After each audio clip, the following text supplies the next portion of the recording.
एक तरफ अमेरिका और भारत के बीच ट्रेड डील को लेकर खींचतान जारी है, दूसरी तरफ नवनिर्वाचित राष्ट्रपति डोनाल्ड ट्रंप द्वारा 500% तक टैरिफ लगाने की चेतावनियां दी जा रही हैं। लेकिन इसी गहमा गहमी के बीच वॉशिंगटन से भारत के लिए एक बड़ा और रणनीतिक बुलावा आया है। अमेरिका ने भारत को ग्रुप ऑफ 7 यानी G7 के वित्त मंत्रियों की एक विशेष और बेहद महत्वपूर्ण बैठक में शामिल होने का न्योता दिया है। आज की इस विशेष रिपोर्ट में हम विश्लेषण करेंगे कि आखिर टैरिफ और ट्रेड वॉर की धमकियों के बीच अमेरिका भारत को अपनी मेज पर क्यों बैठाना चाहता है। क्या ये चीन के खिलाफ एक नए ग्लोबल सप्लाई चेन की शुरुआत है, और क्या भारत इस मौके का इस्तेमाल अपनी शर्तों को मनवाने के लिए कर पाएगा। मुख्य समाचार, निमंत्रण और बैठक का उद्देश्य। खबरों के मुताबिक अमेरिका के वित्त मंत्री स्कॉट बेसेंट ने आधिकारिक तौर पर घोषणा की है कि भारत को सोमवार को वॉशिंगटन में होने वाली G7 वित्त मंत्रियों की बैठक में आमंत्रित किया गया है। यह बैठक कोई सामान्य आर्थिक चर्चा नहीं है, बल्कि इसका मुख्य एजेंडा क्रिटिकल मिनरल्स यानी दुर्लभ और रणनीतिक खनिज है। स्कॉट बेसेंट ने स्पष्ट किया है कि वो पिछले काफी समय से क्रिटिकल मिनरल्स पर एक केंद्रित चर्चा के लिए जोर दे रहे थे। इससे पहले दिसंबर में इस विषय पर एक वर्चुअल मीटिंग हो चुकी है, लेकिन इस बार वॉशिंगटन में होने वाली आमने सामने की यह मुलाकात कहीं अधिक वजन रखती है।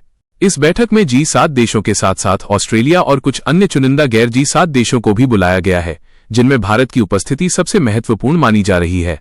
चीन पर निर्भरता और रणनीतिक संकट। अब सवाल ये उठता है कि आखिर क्रिटिकल मिनरल्स पर इतनी चर्चा क्यों हो रही है। इसका सीधा संबंध चीन से है। लिथियम, कोबाल्ट, ग्रेफाइट और रेयर अर्थ एलिमेंट्स जैसे खनिज आज की आधुनिक दुनिया की रीढ़ हैं। चाहे वो इलेक्ट्रिक गाड़ियों की बैटरी हो, स्मार्टफोन हो, सेमीकंडक्टर हो या फिर अत्याधुनिक रक्षा उपकरण, इन सब के बिना कुछ भी संभव नहीं है। चिंता की बात यह है कि अंतर्राष्ट्रीय ऊर्जा एजेंसी यानी IEA के आंकड़ों के अनुसार चीन इन खनिजों की रिफाइनिंग क्षमता के लगभग 47 से 87% हिस्से पर कब्जा जमाए बैठा है। हाल के दिनों में चीन ने इन खनिजों के निर्यात पर पाबंदियां लगाना शुरू कर दिया है।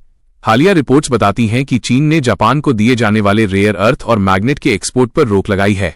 ऐसे में पश्चिमी देशों, खासकर अमेरिका को डर है कि चीन इन खनिजों को एक हथियार के रूप में इस्तेमाल कर सकता है। G7 की ये बैठक इसी चीनी दबदबे को तोड़ने की एक बड़ी कोशिश है। ऑस्ट्रेलिया की भूमिका और नया गठबंधन। इस पूरे घटनाक्रम में ऑस्ट्रेलिया एक अहम कड़ी के रूप में उभर रहा है। ऑस्ट्रेलिया ने पहले ही अमेरिका के साथ मिलकर चीन को चुनौती देने के लिए $8.5 अरब के क्रिटिकल मिनरल्स प्रोजेक्ट पर काम शुरू कर दिया है। ऑस्ट्रेलिया एक ऐसा रणनीतिक रिजर्व बना रहा है जो सप्लाई चेन में रुकावट आने पर मित्र देशों को खनिजों की आपूर्ति सुनिश्चित करेगा। इस पहल में यूरोप, जापान, दक्षिण कोरिया और सिंगापुर ने भी रुचि दिखाई है। अब अमेरिका चाहता है कि भारत भी इस घेराबंदी का हिस्सा बने। भारत के लिए इस न्योते के मायने, भारत के लिए ये निमंत्रण एक दोहरी चुनौती और एक बड़ा अवसर दोनों है। एक तरफ भारत अपनी स्वच्छ ऊर्जा और मेक इन इंडिया की महत्वाकांक्षाओं को पूरा करने के लिए लिथियम और कोबाल्ट जैसे खनिजों की सुरक्षित सप्लाई चाहता है। भारत ने पहले ही कई खनिजों को रणनीतिक संसाधन घोषित कर दिया है। G7 के साथ जुड़कर भारत को नई तकनीक, बेहतर फंडिंग और लंबी अवधि की पार्टनरशिप मिल सकती है। लेकिन दूसरी तरफ ये न्योता ऐसे समय में आया है जब डोनाल्ड ट्रंप भारत के खिलाफ व्यापारिक मोर्चे पर सख्त रुख अपनाए हुए हैं। जानकारों का मानना है कि अमेरिका भारत को एक तरफ व्यापारिक दबाव में रख रहा है तो दूसरी तरफ रणनीतिक रूप से अपने करीब रखना चाहता है, ताकि चीन के खिलाफ भारत एक मजबूत विकल्प बन सके।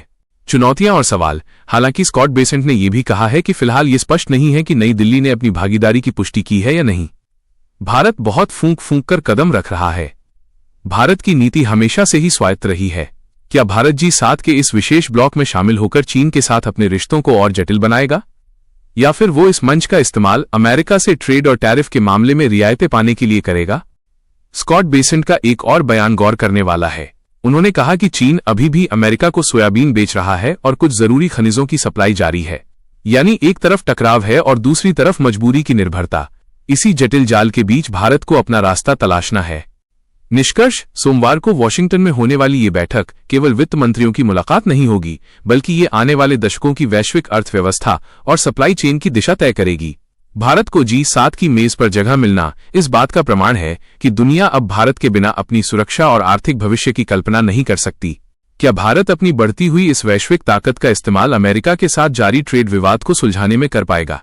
क्या वॉशिंगटन का ये न्योता भारत अमेरिका रिश्तों में जमी बर्फ को पिघला पाएगा?